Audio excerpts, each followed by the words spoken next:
আপনি বেতন কমিশন অনতিবিলম্বে ঘোষণা করবেন।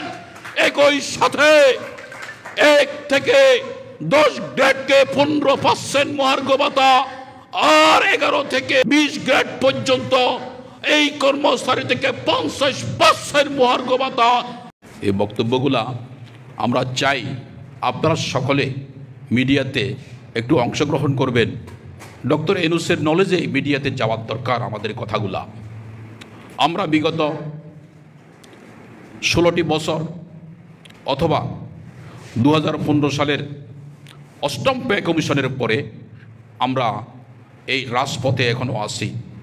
যদি ফ্যাসিস্ট সরকারের প্রধানমন্ত্রী শেখ হাসিনা সেই সময় বেতন ডবল করেছিল, এই ডবল করে দিয়ে 11 থেকে 22 গ্রেডের কর্মচারীদেরকে একটা আমলাদের সাথে মুখামুখি করে দিয়েছে। সে ফ্যাসিস্ট সরকার যে বৈষম্যটা তৈরি করেছিল 2015 সালের বেতন কমিশনে, আমরা রাজপথে সেদিন থেকে প্রতিবাদ করে আসছিলাম। দীর্ঘ 13 বছর আমরা শেখ হাসিনার দৃষ্টি আকর্ষণ করতে পারিনি। দীর্ঘ 13 বছর শেখ হাসিনার কোনো সিম্পেথি পাইনি। দীর্ঘ 13 বছর তার আমলাদের কোনো কথা আমরা তাদের কানে নিতে পারিনি। আমরা এই 13 বছর আমরা রাজপথে ছিলাম। কখনো মানববন্ধন, কখনো অবস্থান ধর্মঘট, কখনো বিভাগীয় মহাসমাবেশ, কখনো কেন্দ্রীয় সমাবেশ নিয়ে আমরা ছিলাম। এই মুহূর্তে অনেক সংগঠন আছে। আপনারা দেখেন, আমরা যখন কর্মসূচি নিয়ে বের হব, আমাদের বিরোধিতা করার জন্য সংগঠনের কোনো অভাব হবে না।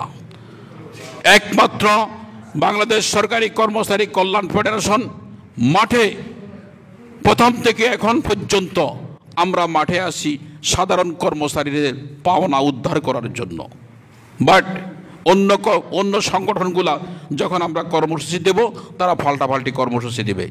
আমরা আবার শুরু করেছি অন্তর্বর্তীকালীন সরকারকে তার দৃষ্টিতে নেওয়ার জন্য, অবহিত করার জন্য। 11 থেকে 10 গ্রেডের কর্মচারীরা এখন তাদের যে বেতন পাচ্ছে, মাসে এই বেতনের টাকা দিয়ে 10 দিন চলে না। সঙ্গত কারণে কালকেও বলেছি যে কোনো সবজির দাম 70 টাকার নিচে নেই, চাউল 80 টাকার নিচে নেই। গরুর মাংস কেনার স্বপ্ন কর্মচারীরা চিন্তাও করতে পারে না। ইলিশ মাছ খাওয়া কবে খেয়েছে তা জানে না। এইভাবে করে এই একই দেশে সমান ভোটাধিকার থাকা সত্ত্বেও একই দেশে এই বাজারের এই বিশাল বৈষম্য। ডক্টর ইউনূস স্যার, আপনি সকল দিকে তাকাতে হবে, বাজারের দিকে তাকাতে হবে, কর্মচারীদের অবস্থান কি দেখতে হবে। না হয় আপনি যে সংস্কারের কাজে রেখেছেন, আমি মনে করি আপনার সংস্কার কাজ কর্মচারীদের বৈষম্যর সংস্কার কাজ দিয়ে শুরু করা উচিত। না হয় এই দেশে কিছুই হবে না। আপনারা জানেন, ইতিমধ্যে আমরা চট্টগ্রাম সমাবেশ করে এসেছি। আমরা আগামী 21 তারিখ বরিশাল বিভাগীয় সমাবেশ হবে। আপনারা সকলেই অংশগ্রহণ করবেন। আমরা মাঠে থাকতে হবে। অন্তর্বর্তীকালীন সরকারের সংস্কার কাজ চলছে। সংস্কারের মধ্যে আমরা কেন পিছিয়ে রইলাম?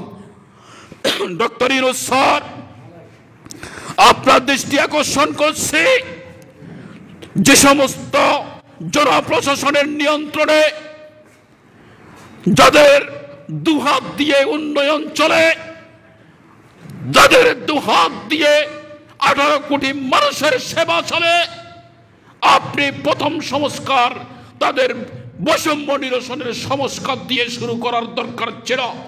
এবং তাদের বেতন দিয়ে 10 দিন চলে না, সেখানে তাদের বেতন আপনি অন্তর্বর্তীকালীন সরকারের দিতে না পারলেও আপনি বেতন কমিশন অনতিবিলম্বে ঘোষণা করবেন।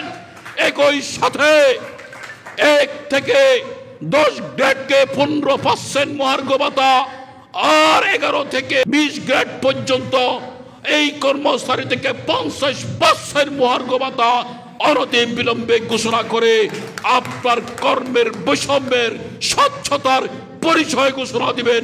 এই আহ্বান করে শুভেচ্ছা বক্তব্য এখানে শেষ করছি।